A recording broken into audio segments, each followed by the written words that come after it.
Hello dear friends, मैं चेतन प्रूति स्वागत करता हूं आपका Vijay Kumar my new classroom में। जैसे कि आपको पता है कि हमने जो लोक प्रशासन है उसके चैप्टर नंबर फर्स्ट और चैप्टर नंबर सेकंड कवर कर चुके हैं, जिसके अंदर हमने मुख्य कार्यपालिका और राष्ट्रपति के बारे में पढ़ा था, है ना। आज हम जो चैप्टर नंबर थर्ड है, जिसके अंदर हम प्रधानमंत्री और मंत्रिमंडल, मंत्रिपरिषद, मंत्रियों के बारे में पढ़ने जा रहे हैं, ठीक है। तो इसके अंदर हम क्या क्या पढ़ेंगे, जैसे कि पहले हम तो कार्यपालिका के बारे में पढ़ के आए हैं और राष्ट्रपति के बारे में पढ़ के आए हैं। आज हम प्रधानमंत्री, मंत्रिमंडल, मंत्रिपरिषद और अन्य मंत्रियों के बारे में पढ़ेंगे। तो जैसे कि आपको पता है कि प्रधानमंत्री होता कौन है, सबसे पहले तो आपको ये पता होना चाहिए कि वो नाम मात्र का होता है या वास्तविक होता है ना। इस बात का पता होना चाहिए कि पहले मैं आपको, बेशक मैंने आपको बता रखा है, मेरे को आई होप आपको पता होगा, फिर भी मैं दोबारा से रिपीट कर देता हूं। नाम मात्र वो कार्यपालिका होती है जो जिसके नाम मात्र पर ही शासन चलता है, और वास्तविक जो है वास्तविक रूप से शासन करता है, जिसके खाली नाम मात्र पे नहीं, वास्तविक रूप से ही भी कार्यपालिका की शक्तियों का प्रयोग करता है वो, ठीक है। जैसे कि भारत का राष्ट्रपति है वो नाम मात्र का है, और जबकि जो भारत का यानी कि प्रधानमंत्री है वो वास्तविक है, जो वास्तविक रूप से सारी शक्तियों का प्रयोग करता है ना। जबकि जो राष्ट्रपति है वो नाम मात्र पर ही है, जबकि सभी शक्तियों का प्रयोग वास्तविक रूप से प्रधानमंत्री करता है।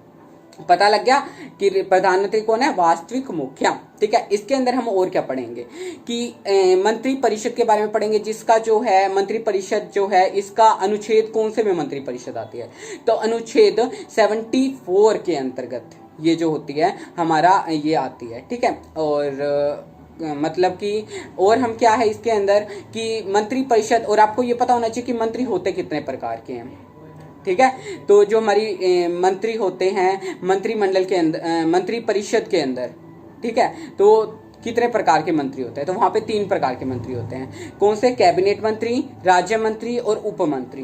कैबिनेट मंत्री जो होते हैं प्रथम श्रेणी में आते हैं, दूसरी श्रेणी में राज्य मंत्री, तीसरी श्रेणी में उप मंत्री, ठीक है। और जो हम कहते हैं कि ये एक मंत्री परिषद है, ये मंत्रिमंडल है ना। अब आपको ये दोनों चीजें, दोनों ही मैं से शुरू होती है, फिर भी आप इसके बीच में डिफरेंस नहीं कर पाते। मंत्री परिषद होती है जिसके अंदर सभी प्रकार के मंत्री होते हैं, जबकि मंत्रिमंडल वो होती है जिसके अंदर खाली कैबिनेट मंत्री होते हैं, ठीक है। तो आज हम चैप्टर स्टार्ट करने जा रहे हैं, ठीक है। और आपको पता होना चाहिए भारत के प्रधानमंत्री कौन है, श्री नरेंद्र दामोदर राव मोदी, है ना। और बाकी आप चैप्टर के अंदर पिछले में पढ़ के आए थे कि राष्ट्रपति कौन है, फिर भी आप मुझे कमेंट बॉक्स में बताना कि भारत के वर्तमान जो राष्ट्रपति हैं वो कौन है, ठीक है। और चलो अब हम क्वेश्चन नंबर फर्स्ट स्टार्ट करने जा रहे हैं। तो हमारा जो सबसे पहला क्वेश्चन है, वर्तमान में भारत के प्रधानमंत्री कौन है। आपका क्वेश्चन ही यही आ गया, मैंने अभी अभी बताया था, बिल्कुल, है ना। तो चलो देखते हैं आपको आता है क्या नहीं आता। Option A doctor Rajendra Prasad, option B Shri KT Shah, option C Shri Ramnath Kovind, option D Shri Narendra Modi. तो अभी मैंने जैसे कि आपको बताया कि भारत के वर्तमान प्रधानमंत्री कौन है, आई होप आप सब बच्चों को ही पता होगा, और मैंने अभी रिपीट भी किया था। तो that's option D is right answer, Shri Narendra Modi Bharat के जो वर्तमान है प्रधानमंत्री है, ठीक है। नेक्स्ट क्वेश्चन, मंत्रिमंडल का नेता होता है, मंत्रिमंडल का नेता है कौन है मंत्रिमंडल का नेता।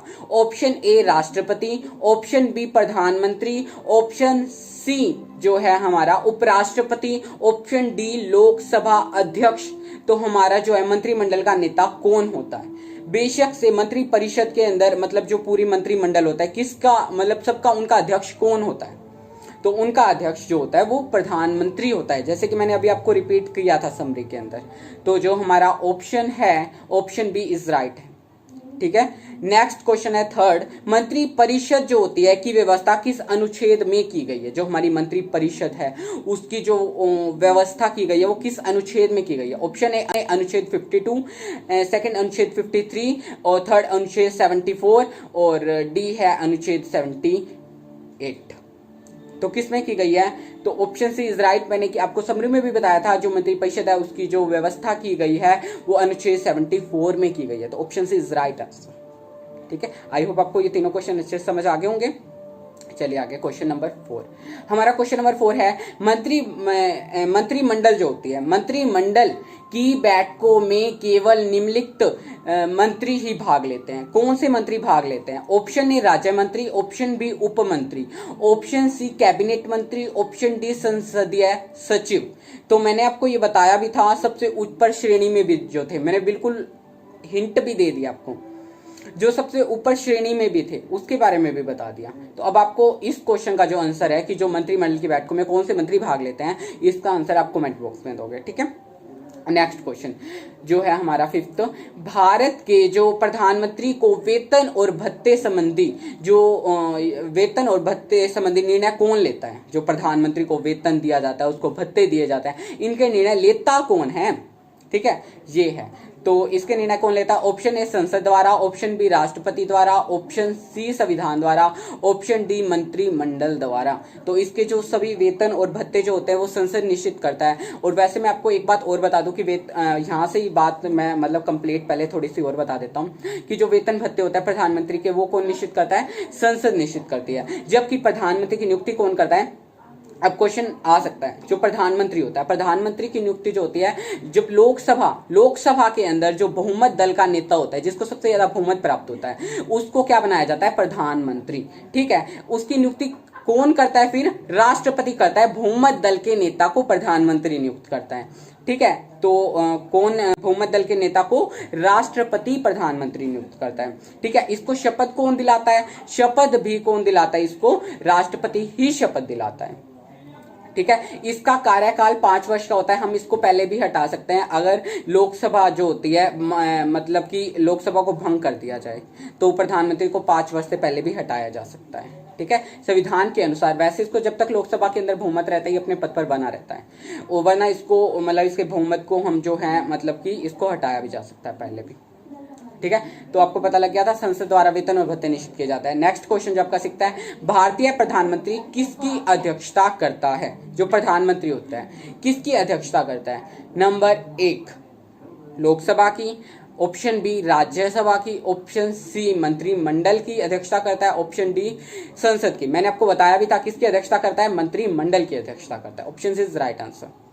7 क्वेश्चन है, भारत में जो प्रधानमंत्री जो होता है मंत्रिमंडल का मेहराब बिंदु होता है, यह कथन किसने कहा है? तो यह कथन किसने कहा? ऑप्शन ए जो है पंडित जवाहरलाल नेहरू, ऑप्शन जो बी है doctor Rajendra Prasad, option C जो है doctor Bhimrao Ambedkar, option D Sardar Patel. तो ये किसका है? यह कथन जो मेहराब बिंदु है जो एक मंत्रिमंडल की, यह कथन डॉक्टर भीमराव अंबेडकर जी ने कहा है। तो ये ऑप्शन इज राइट आंसर। ठीक है, नेक्स्ट क्वेश्चन है क्वेश्चन नंबर 8, प्रधानमंत्री के संबंध में एक कथन बताना है, कौन सा सही है? आपको 4 ऑप्शन दूंगा, वो कथन देखना आप एक बार। देखो, फर्स्ट ऑप्शन के अंदर दे रखा है नाममात्र मुखिया, जो प्रधानमंत्री वो नाममात्र मुखिया होता है, यह कथन ठीक है? चलो सोचते हैं आगे। वैसे ये क्वेश्चन तो वैसे ही गलत है, मतलब सॉरी ऑप्शन गलत है ये वाला, कि जो नाममात्र का तो वैसे नहीं होता, हमने पहले ही पढ़ा, वो वास्तविक होता है, इसको वैसे ही क्रॉस कर दो। कथन ये वाला तो पहला सही है ही नहीं। सेकंड है नाममात्र का मुखिया, यह हमने पढ़ा तो था नाममात्र का मुखिया, इसको एक बार वैसे दिमाग में रख लो। नेक्स्ट देख लेते हैं आगे 2 में, क्या पता वो और अच्छे मिल जाए, उसके ऊपर टिक लगाना पड़ जाए। तो राष्ट्रपति द्वारा निर्वाचित, और ऑप्शन डी राज्यसभा अध्यक्ष, नहीं, ऑप्शन बी ही राइट है, वास्तविक जो होता है मुखिया, ये कथन सही है हमारा। ठीक है, नेक्स्ट क्वेश्चन नंबर 9, प्रधानमंत्री को विश्वास प्राप्त होना चाहिए। प्रधानमंत्री को किसके अंदर विश्वास पास होना चाहिए? मैंने अभी बताया भी था, ऑप्शन ए लोकसभा के अंदर, ऑप्शन बी राज्यसभा के अंदर, ऑप्शन सी जो है राज्य विधान परिषद के अंदर, ऑप्शन डी कोई नहीं। तो जो हमारा प्रधानमंत्री है उसको लोकसभा के अंदर जो होता है उसको विश्वास पास होना चाहिए। Option A is right answer. ठीक है, नेक्स्ट है क्वेश्चन नंबर 10, किस जो श्रेणी के जो मंत्री होते हैं सबसे महत्वपूर्ण निर्णय लेते हैं? ठीक है, आपका एक क्वेश्चन पहले ये भी आया था कि जो मंत्रिमंडल की बैठकों में कौन भाग लेते हैं? जो मंत्रिमंडल की बैठकें होती है उसके अंदर कौन से मंत्री भाग लेते हैं?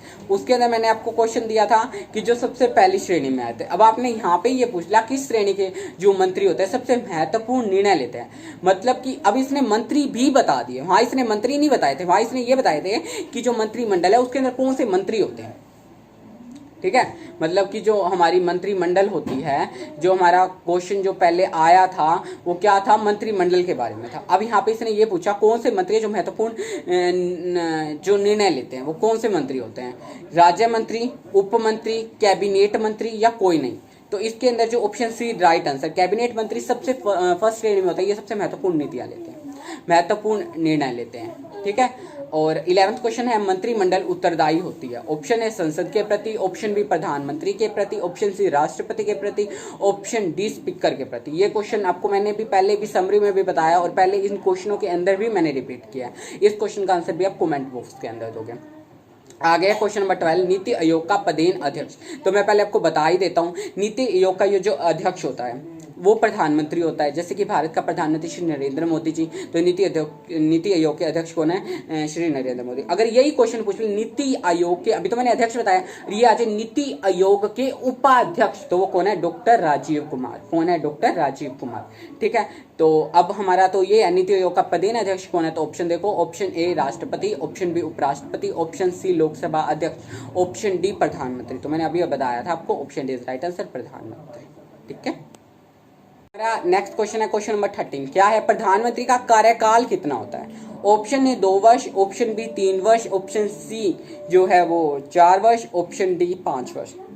मैंने आपको पहले ही बताया था कि जो प्रधानमंत्री का कार्यकाल होता है वो 5 वर्ष का होता है, इसलिए option D is right answer. ठीक है, आगे क्वेश्चन नंबर 14 देखो क्या है, भारत के प्रधानमंत्री की नियुक्ति किसके द्वारा की जाती है। तो आपने पढ़ा था, तो ऑप्शन ए देखो उपराष्ट्रपति के द्वारा, ऑप्शन बी राज्यपाल के द्वारा, ऑप्शन सी संसद के द्वारा, ऑप्शन डी राष्ट्रपति के द्वारा। मैंने आपको पहले बताया था लोकसभा के अंदर बहुमत जब इसको जो वो होता है, लोकसभा के अंदर जो बहुमत प्राप्त होता है ना, जो अधिक बहुमत प्राप्त उस दल के नेता को प्रधानमंत्री नियुक्त करता है। कौन करता है, राष्ट्रपति नियुक्त करता है। Option D is right answer. Next है 15 क्वेश्चन, भारत का वास्तविक शासक डैश है। कौन है वास्तविक, ये भी कई बार रिपीट हो चुका है। ऑप्शन ए राष्ट्रपति, ऑप्शन बी उपराष्ट्रपति, ऑप्शन सी संसद, संसद तो वैसे ही हट जाएगी, और राष्ट्रपति जो होता है वो नाम मात्र का होता है, उपराष्ट्रपति वैसे ही हट जाएगा, और वो भी मतलब उसका कोई इसके अंदर काम ही नहीं है वास्तविक नाम मात्र के अंदर। तो ऑप्शन डी प्रधानमंत्री, तो प्रधानमंत्री वास्तविक रूप से कार्यपालिका शक्ति का प्रयोग करता है। आई होप आपको सभी क्वेश्चन अच्छे से समझ आ गए होंगे। अगर फिर भी आपको कोई डाउट है तो आप कमेंट बॉक्स में बताओ, और हम आपकी फीडबैक की बहुत वैल्यू रखते हैं। तो आप हमारे चैनल को सब्सक्राइब कर दो और वीडियो को लाइक कर दो। ठीक है, ताकि आने वाली आपको सभी मतलब कि ऑल सब्जेक्ट की जो वीडियोस हैं, मतलब जो हिंदी है, इंग्लिश है, ये जो वीडियोस आपको आ रही हैं ये आपको टाइम टू टाइम आती रहें। ठीक है।